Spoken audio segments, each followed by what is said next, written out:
Hello મિત્રો, હું છું Parmar Subhash, SP online tuition classes and offline tuition classes, Radha સમય ગ્રુપ ટ્યુશન. હું છું પરમાર સુભાષ. આજે આપણે મનોવિજ્ઞાન વિશે અભ્યાસ કરવાના છે. ધોરણ 11. ધોરણ 11ની અંદર આજે આપણે મનોવિજ્ઞાનની અભ્યાસ પદ્ધતિઓ વિશે અભ્યાસ કરવાના છે. આગળના આપણે લેક્ચરની અંદર મનોવિજ્ઞાનનું સ્વરૂપ જોયું હતું. મનોવિજ્ઞાનના સ્વરૂપ 4 હતા, એની આપણે ચર્ચા કરી હતી. તો ચાલો વિદ્યાર્થી મિત્રો, આજે આપણે મનોવિજ્ઞાનની અભ્યાસ પદ્ધતિ વિશે ચર્ચા કરીએ. તો મનોવિજ્ઞાનની અભ્યાસ પદ્ધતિઓ કુલ 6 છે. એક મનોવિજ્ઞાનના તો અભ્યાસ પદ્ધતિ વિશે ચર્ચા કરીએ તો મનોવિજ્ઞાન અભ્યાસ પદ્ધતિઓમાં તો મનોવિજ્ઞાન એ વિષય વસ્તુઓનો અભ્યાસ માટે ઉપયોગમાં લેવાતી મુખ્ય 6 અભ્યાસ પદ્ધતિઓ છે. એની અંદર આપણે પહેલી અભ્યાસ પદ્ધતિ છે નિરીક્ષણ અભ્યાસ પદ્ધતિ, દીર્ઘકાલીન અને સમકાલીન તથા વ્યક્તિ ઇતિહાસ પદ્ધતિ. આ એક જ. ત્રીજી છે પ્રયોગ પદ્ધતિ, ચોથી છે પ્રશ્નાવલી, પાંચમી છે મુલાકાત અને છઠ્ઠી છે મનોવૈજ્ઞાનિક કસોટીઓની પદ્ધતિ કે જે મનોવૈજ્ઞાનિક કસોટીઓ દ્વારા લેવામાં આવતી હોય છે. આ કુલ 6 અભ્યાસ પદ્ધતિઓ છે. એની અંદર વિદ્યાર્થી મિત્રો આપણે પ્રથમ જે અભ્યાસ પદ્ધતિ છે એ નિરીક્ષણ અભ્યાસ પદ્ધતિ વિશે આપણે અભ્યાસ કરવાનો છે. તો ચાલો વિદ્યાર્થી મિત્રો, નિરીક્ષણ પદ્ધતિ એટલે શું તો આપણે જોઈએ. નિરીક્ષણ એટલે કુદરતી ઘટનાઓ. નિરીક્ષણ એટલે કુદરતી ઘટનાઓના કાર્યકારણના સંદર્ભમાં અભ્યાસ કરે છે. જે પણ કુદરત દ્વારા જે ઘટનાઓ બને છે એની અંદર આપણે નિરીક્ષણ કરવાનું છે. કેવી રીતે બન્યું છે, કેટલું નુકસાન થયું છે, એ બધા કાર્ય તમારું પરિણામ સુધી પહોંચવાનું, શું કારણથી આ બધું બન્યું છે એનું નિરીક્ષણ કરવાનું, એનો અભ્યાસ કરવાનો, એના સંદર્ભમાં કહેવામાં આવ્યું છે. તો પહેલી નિરીક્ષણ પદ્ધતિની અંદર કુલ 6 આપેલું છે નિરીક્ષણ પદ્ધતિઓ. એમાં આપણું પહેલી નિરીક્ષણ પદ્ધતિ જોવાની છે આંતર નિરીક્ષણ પદ્ધતિ. તો આંતર નિરીક્ષણ પદ્ધતિ કોને કહેવાય? તો આંતર નિરીક્ષણ પદ્ધતિ એ પોતાની અંદર આંતર્મુખ થઈને પોતાના મનમાં ચાલતા મનોવ્યાપારોનું નિરીક્ષણ કરવું. હવે આંતર નિરીક્ષણ એટલે પોતાની અંદર તમે શું વિચારો કરી રહ્યા છો, તમારી અંદર કેવા મનોવલણો ચાલી રહ્યા છે, એ મનોવલણો એ પોતાની અંદર અંતર્મુખ થવાનું છે. અને આ આંતર નિરીક્ષણ પદ્ધતિ વિલિયમ વુન્ટ દ્વારા આપવામાં આવી હતી. એટલે આંતર નિરીક્ષણ પદ્ધતિને હળતી પરથી પ્રયોગશાળા પણ કહેવામાં આવે છે. આંતર નિરીક્ષણ પદ્ધતિને હળતી પરથી પ્રયોગશાળા પણ કહેવામાં આવે છે. આ વિલિયમ વુન્ટ દ્વારા કહેવામાં આવ્યું છે.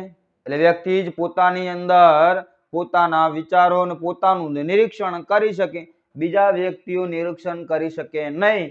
એટલા જ કારણે જે આંતર નિરીક્ષણ પદ્ધતિ છે, જે રચનાવાદીઓ છે, એ વિલિયમ વુન્ટ તેના સાથીદારો દ્વારા આંતર નિરીક્ષણ પદ્ધતિ વિકસાવવામાં આવી હતી. વિલિયમ વુન્ટને મનોવૈજ્ઞાનિકના વૈજ્ઞાનિક અભ્યાસ પદ્ધતિના પિતા કહેવામાં આવે છે.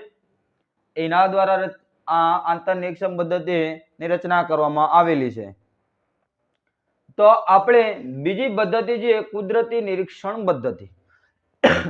કુદરતી નિરીક્ષણ પદ્ધતિ એટલે કુદરતી નિરીક્ષણ પદ્ધતિમાં વ્યક્તિ જોત કે ઘટના જે પરિસ્થિતિમાં હોય તેવી જ પરિસ્થિતિનું નિરીક્ષણ કરવું. હવે વિદ્યાર્થી મિત્રો, હવે આપણે અહીંયા કુદરતી નિરીક્ષણ કીધું કે તમે કોઈ જગ્યાએ પૂર આવ્યું છે, એ પૂર આવ્યું હોય તે જ પરિસ્થિતિ, તે જ ઘટના, તે જ સમયે તમારે ત્યાં ઉપસ્થિત રહેવું પડે કે કેવું વસ્તુ નિરીક્ષણ, કેટલું નુકસાન થાય છે, કેટલા પાણીનું પૂર કેટલા વિસ્તારની અંદર ફરી વળ્યું છે, ત્યારે જ ખબર પડે. એ ઘટના ત્યારે જ જોવા મળે છે. પછી તમે જશો તો એ જોવા મળતું નથી, એનું નિરીક્ષણ તમે કરી શકો નહીં. એટલે કુદરતી ઘટનાઓ છે, કુદરતી જે તે ઘટના છે, જે તે પરિસ્થિતિની અંદર તમે હોય તે જ પરિસ્થિતિની અંદર તમે નિરીક્ષણ કરી શકો છો. એના પછી વ્યવસ્થિત નિરીક્ષણ પદ્ધતિ એ કુદરતી નિરીક્ષણ પદ્ધતિનું વ્યવસ્થિત સ્વરૂપ છે, વિશ્વનીય સ્વરૂપ છે. કારણ કે એ કુદરતી નિરીક્ષણ પદ્ધતિનું ચોક્કસ અને વિશ્વસનીય સ્વરૂપ છે. વ્યવસ્થા ટેકનોલોજીના આધારે કેમેરો હોય તો કેમેરાની અંદર તમે એ નિરીક્ષણ પદ્ધતિ કરતા હોય તો કેમેરાની અંદર તમે વિડીયો ઉતારીને અથવા ફોટો પાડીને એ નિરીક્ષણ પદ્ધતિનું તમે સ્વરૂપ જાણી શકો છો કે કઈ જગ્યાએ ક્યાં વસ્તુ ખામી રહી છે. બીજું છે ક્ષેત્ર નિરીક્ષણ પદ્ધતિ. ક્ષેત્ર નિરીક્ષણ પદ્ધતિ સ્થળ કહેવાય. જે તે ક્ષેત્રમાં જઈ જે તે સમસ્યાનું નિરાકરણ હોય તે જાણવું, બધા લોકો વચ્ચે સહભાગી થવું. દાખલા તરીકે ગિરનારના જે બાવાઓ છે એમના માઇન્ડ સેટઅપ ની અંદર કયા વિચારો ચાલે છે, તો મારે એમના ત્યાં નિરીક્ષણ કરવું હોય તો હું એમના જેવું બનવું પડે. અને આ ક્ષેત્ર નિરીક્ષણ પદ્ધતિની અંદર એ વ્યક્તિઓને ખબર ન પડવી જોઈએ કે હું એમનું નિરીક્ષણ કરી રહ્યો છું. તો સારું નિરીક્ષણ થશે. જો ખબર પડી જશે તો એની અંદર કૃત્રિમતા આવી જશે. કૃત્રિમતા આવવાના કારણે એ નિરીક્ષણ પદ્ધતિ સારી રીતે થઈ શકતી નથી. કોઈ પણ નિશાળ હોય તો નિરીક્ષણના વિદ્યાર્થીઓ સાથે નિરીક્ષણ કરવું હોય કે વિદ્યાર્થીઓ કેટલા વસ્તુ એ પ્રતિભાશાળી છે, કેટલા પ્રતિભાશાળી નથી, કઈ રમતમાં ભાઈ કયા વિષયમાં કઈ જગ્યાએ પોતાનો રસ અભિરુચિ દર્શાવે છે. તો ક્ષેત્ર નિરીક્ષણ પદ્ધતિ કોઈ સમસ્યાનું નિરીક્ષણ માટે જે તે સ્થળ ઉપર જઈ ત્યાંની પરિસ્થિતિમાં નિરીક્ષક સામેલ થઈ જાય છે. કોઈ પણ ક્ષેત્રમાં તમે જો નિશાળની અંદર જાઓ, કોઈ પણ ગામની અંદર જાઓ, પણ એ સામેવાળા વ્યક્તિને ખબર ન પડવી જોઈએ કે અમારું નિરીક્ષણ થઈ રહ્યું છે.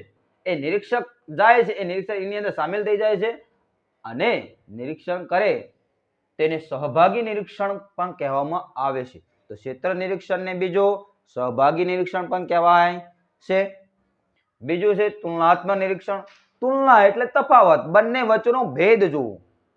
બંને વચ્ચેનો ભેદ જોવાનો. કેટલાક મનોવૈજ્ઞાનિક અભ્યાસોમાં એક વ્યક્તિના વર્તનની સરખામણીમાં અન્ય વ્યક્તિનું વર્તન સાથે કરવામાં આવે છે, જેની તુલના નિરીક્ષણ પદ્ધતિ કહેવામાં આવે છે. દાખલા તરીકે અમિતાભ બચ્ચનનું વર્તન અને શાહરૂખ ખાનનું વર્તન, બંને વ્યક્તિ વચ્ચે તુલના કરવામાં આવી છે. વિરાટ કોહલી અને સચિન તેંડુલકર, એ બંને વ્યક્તિની અંદર ઘણો બધો તફાવત જોવામાં આવે છે.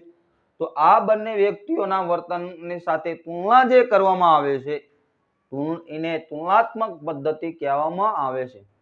તો વિદ્યાર્થી મિત્રો, આ હતી આપણે મનોવિજ્ઞાનની અભ્યાસ પદ્ધતિઓ. મનોવિજ્ઞાનની અભ્યાસ પદ્ધતિમાં 6 મુખ્ય પદ્ધતિઓ આપણે જોઈ. એની અંદર પહેલી અભ્યાસ પદ્ધતિ વિશે આપણે ચર્ચા કરી, નિરીક્ષણ પદ્ધતિ વિશે.